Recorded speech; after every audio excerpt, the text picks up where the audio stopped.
परमेश्वर आप सबको बरकत दे, आशीष दे। परमेश्वर की हुजूरी में आप सबका स्वागत है। जिस तरह बाइबल में लिखा है कि परमेश्वर ने कहा यूहन्ना की किताब में कि मेरी भेड़ मेरी आवाज को पहचानती है। तो आज की इस वीडियो के द्वारा मैं आपको 3 ऐसे बेसिक स्टेप बताऊंगा जिसके द्वारा हर एक विश्वासी, हर एक जन परमेश्वर को सीधा खुद सुन सकता है। इसलिए परमेश्वर ने कहा कि मेरी भेड़ मेरी आवाज को पहचानती है, उसको जानती है। बाइबल में लिखा है कि हम परमेश्वर को सुनने के लिए, देखने के लिए पहला स्टेप है कि प्रेयर। जिस तरह बाइबल में लिखा है यिर्मयाह की किताब में कि तू मुझसे प्रार्थना कर और मैं तुझे उत्तर दूंगा। फर्स्ट स्टेप है कि जब हम प्रार्थना करते हैं तो परमेश्वर हमारी सुनता है स्वर्ग से और हमें उत्तर देता है और हमें आगे बढ़ाता है। जिस तरह बाइबल में लिखा है कि जब हम प्रार्थना करते हैं तो परमेश्वर हमें उत्तर देता है। बाइबल में लिखा दानियेल ने प्रार्थना की तो परमेश्वर ने उत्तर दिया। बाइबल में लिखा है जब अब्राहम ने प्रार्थना की तो परमेश्वर ने उत्तर दिया। जब जब हम प्रार्थना करते हैं तो परमेश्वर हमसे बात करता है अलग अलग माध्यम से, अलग अलग रीति से। दूसरा जो स्टेप है वो है फास्टिंग। जब हम रोजे रखते हैं, जब हम फास्टिंग करते हैं तो हमारी जो स्पिरिट और सोल, हमारी बॉडी है, जे परमेश्वर के साथ कनेक्टेड होना स्टार्ट हो जाती है।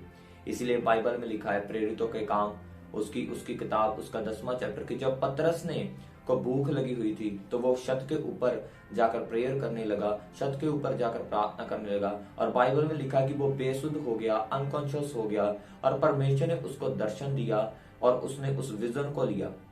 जब आप फास्टिंग करते हैं तो परमेश्वर आपके साथ सपनों के द्वारा, दर्शनों के द्वारा बात करनी स्टार्ट करता है। जब आप रोजे रखते हैं तो आप स्पिरिचुअली इतना ज्यादा शार्प हो जाते हैं कि परमेश्वर आपसे बात करता है।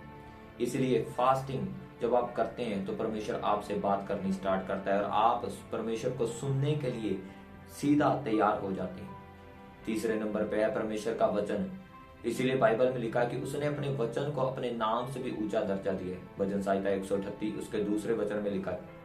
इसलिए परमेश्वर ने जब मूसा से बात की तो अपने वचन दिए, जब उसने अपने नबियों से बात की तो अपने वचन दिए, जब उसने अपने नबियों से, अपने दासों के द्वारा लोगों से बात करनी चाहिए तो अपने उसने वचन को भेजा।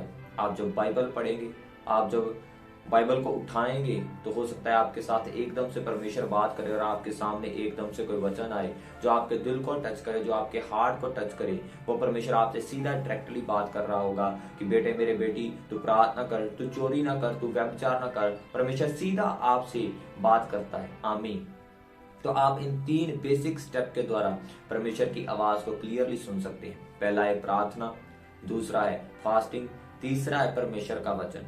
इन 3 बेसिक स्टेप को जैसे ही आप फॉलो करना स्टार्ट करेंगे, जैसे ही इन वर्ड्स को अप्लाई करेंगे अपनी जिंदगी में, मेरा विश्वास है कि आप परमेश्वर की आवाज को सुनना स्टार्ट कर देंगे और होली स्पिरिट आपसे बात करेगा, आपको उभारेगा आपकी कॉलिंग के लिए, आपकी असाइनमेंट के लिए। आमीन। तो नेक्स्ट वीडियो मैं जल्दी आपके लिए बनाऊंगा जिसमें मैं बात करूंगा सपनों के लिए, दर्शनों के लिए, कि आप कैसे परमेश्वर ये सपने देख सकते हैं, कैसे आप परमेश्वर से उन दर्शनों को ले सकते हैं जो आपके लिए सिर्फ। सो इस वीडियो के द्वारा परमेश्वर आप सबको ब्लेस करे। God bless you all. आमीन।